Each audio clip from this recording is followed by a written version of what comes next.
네, 3월 24일 새벽 기도회를 시작하겠습니다. 우리 다 함께 찬송가 455장 주님의 마음을 본받는 자 3절까지 부르시겠습니다.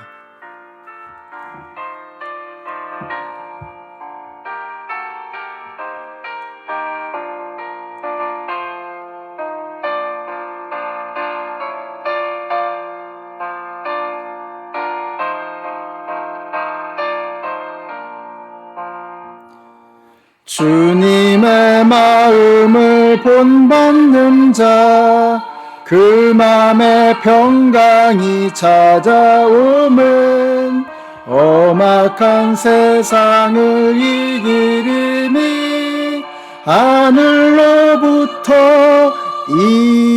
임함이로다. 주님의 마음 본받아 살면서 그 거룩하심 나도 이루리. 주 모습 내 눈에 안 보이며 그 음성 내 귀에 안 들려도 내 영혼 날마다 주를 만나 신령한 말씀 늘 배우도다. 주님의 마음 본받아 살면서 그 거룩하심 나도 이루리. 가는 길 거칠고 험하여도 내 맘에 불평이 없어짐은 십자가 고난을 이겨내신 주님의 마음 본받음이라. 주님의 마음 본받아 살면서 그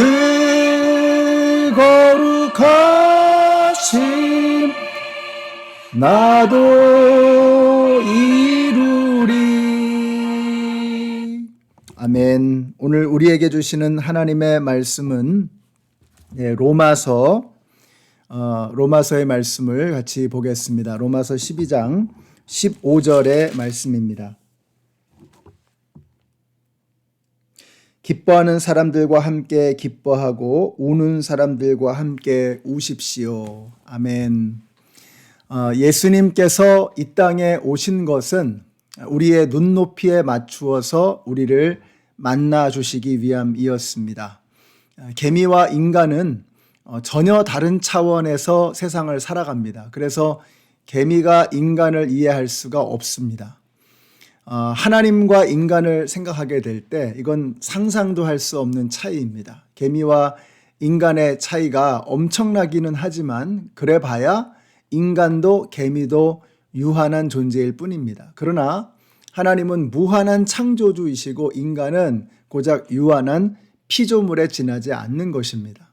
그러니까 비교 자체가 가능하지 않습니다.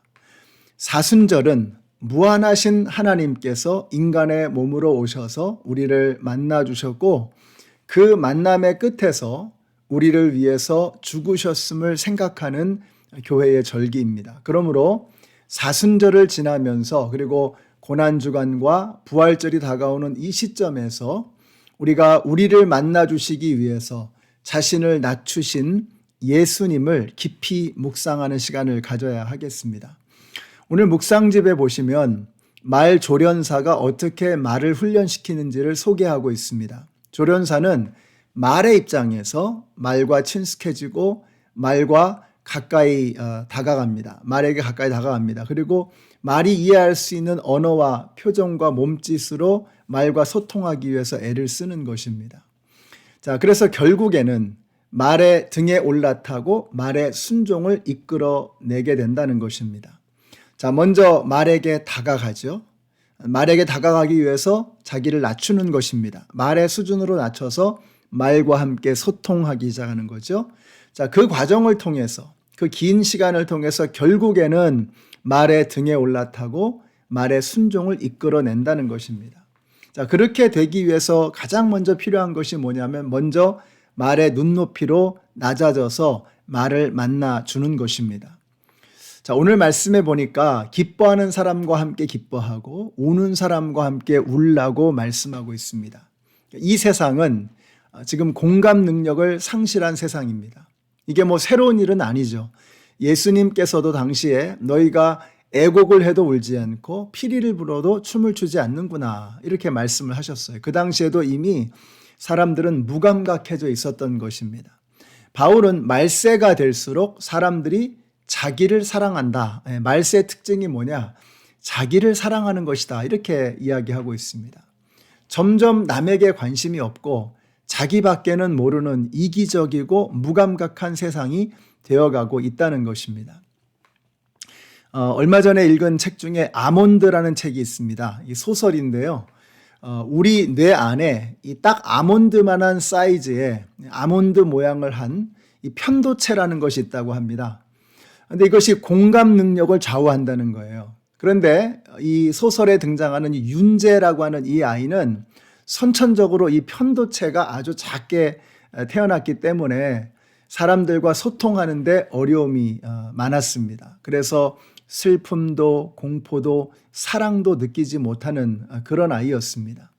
근데 이 아이가 외할머니와 엄마의 사랑을 받고 자라면서 또 친구들을 만나면서 서서히 사랑을 경험하게 된다는 이야기입니다. 이 소설에서 그려지는 사람들을 보면 편도체가 없이 태어난 윤재는 점점 더 사랑을 배워가고 편도체가 정상적으로 정상적인 그런 사람들을 보면 오히려 겉으로는 공감하는 것 같고 겉으로는 사랑을 나누는 것 같지만 진정한 의미에서는 편도체 없이 살아가는 사람처럼 그렇게 그려지고 있는 것입니다.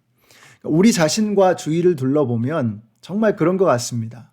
정상으로 태어났지만 정말 편도체 없이 태어난 사람 같이 감정이 없습니다.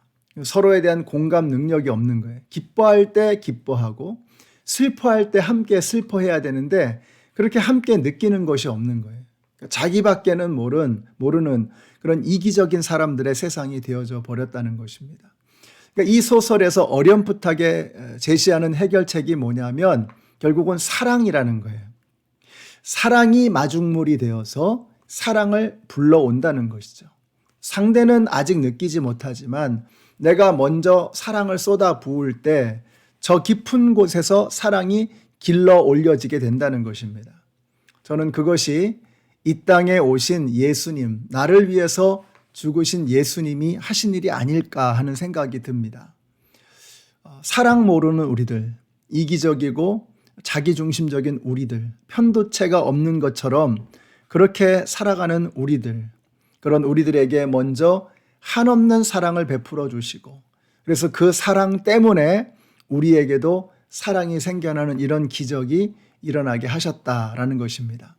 이번 사순절 기간에 예수님의 사랑을 다시 한번 절실하게 느끼시고 내 안에 움츠러져 있었던 이 편도체가 다시 기지개를 활짝 펴고 다시 살아나서 우리도 예수님처럼 그런 사랑을 함께 나눌 수 있는 세상과 공감할 수 있는 우리 모든 성도님들이 다 되시기를 우리 예수님의 이름으로 축원합니다. 기도하겠습니다. 하나님 감사합니다.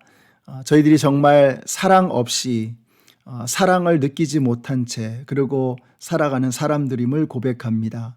그런 우리를 위해서 죽으러 오신 예수님의 그 사랑 때문에 다시 한번 우리 안에 있는 사랑이 불처럼 타오르게 하여 주시고 우리도 예수님을 닮아서 세상을 사랑하고 하나님의 백성들을 함께 사랑할 수 있는 저희들 되게 하여 주시옵소서. 예수님의 이름으로 기도드렸습니다. 아멘. 네, 사랑하는 성도 여러분, 오늘 예수님의 나를 향한 사랑을 다시 한번 느끼심으로 우리 안에 움츠려 있었던 그 사랑의 편도체가 활짝 기지개를 켜는 오늘 하루가 되시기를 축복합니다.